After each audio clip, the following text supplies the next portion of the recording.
They're made out of meat. Meat? Meat. They're made out of meat.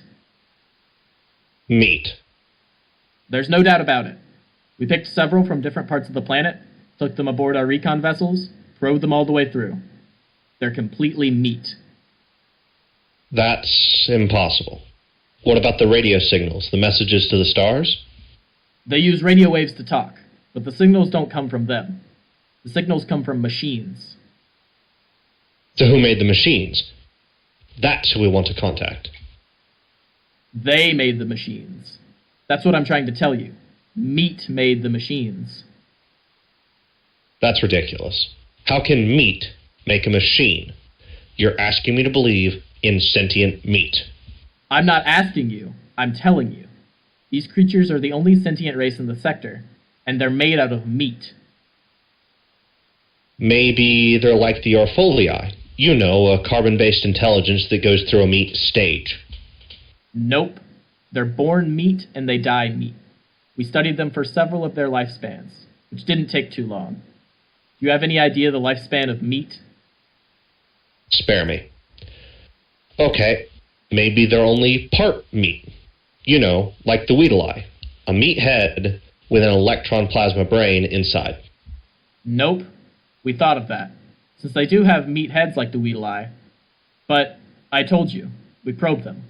They're meat all the way through. No brain? Oh, there's a brain all right.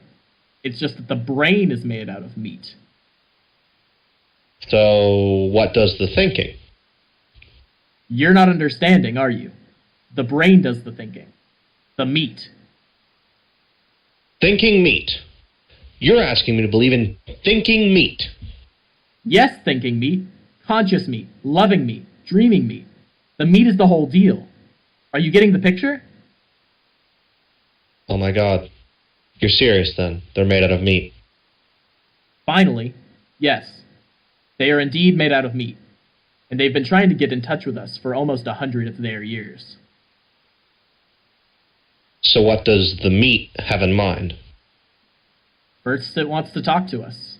Then I imagine it wants to explore the universe, contact other sentients, swap ideas and information. The usual. We're supposed to talk to meat. That's the idea. That's the message they're sending out by radio. Hello? Anyone out there? Anyone home?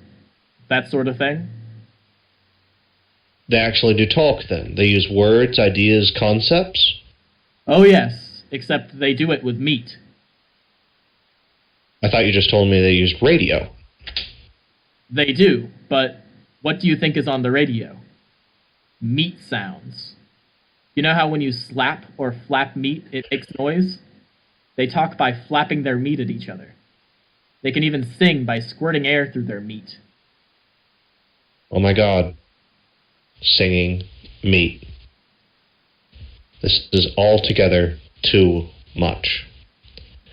So what do you advise? Officially or unofficially?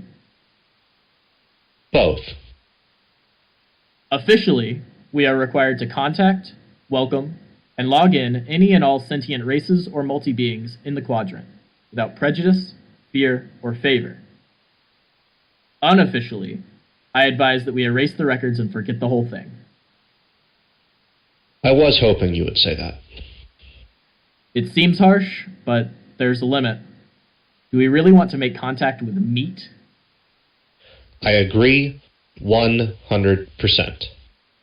What's there to say? Hello, meat. How's it going? But will this work? How many planets are we dealing with here? Just one. They can travel to other planets in special meat containers, but they can't live on them. And being meat, they can only travel through sea space, which limits them to the speed of light and makes the possibility of their ever making contact pretty slim. Infinitesimal, in fact. So we just pretend there's no one home in the universe. That's it. Cruel. But, you said it yourself, who wants to meet meat? And the ones who've been aboard our vessels, the ones you have probed, you're sure they won't remember? They'll be considered crackpots if they do. We went into their heads and smoothed out their meat so that they were just a dream to them. A dream to meet. How strangely appropriate that we should be Meat's dream. And we can mark this sector unoccupied. Good. Agreed. Officially and unofficially. Case closed. Any others? Anyone interesting on that side of the galaxy? Yes, a rather shy but sweet hydrogen core cluster intelligence in a Class 9 star in the G445 zone. Was in contact 2 galactic rotation ago. Wants to be friendly again. They always come around. And why not? Imagine how unutterably cold the universe would be if one were all alone.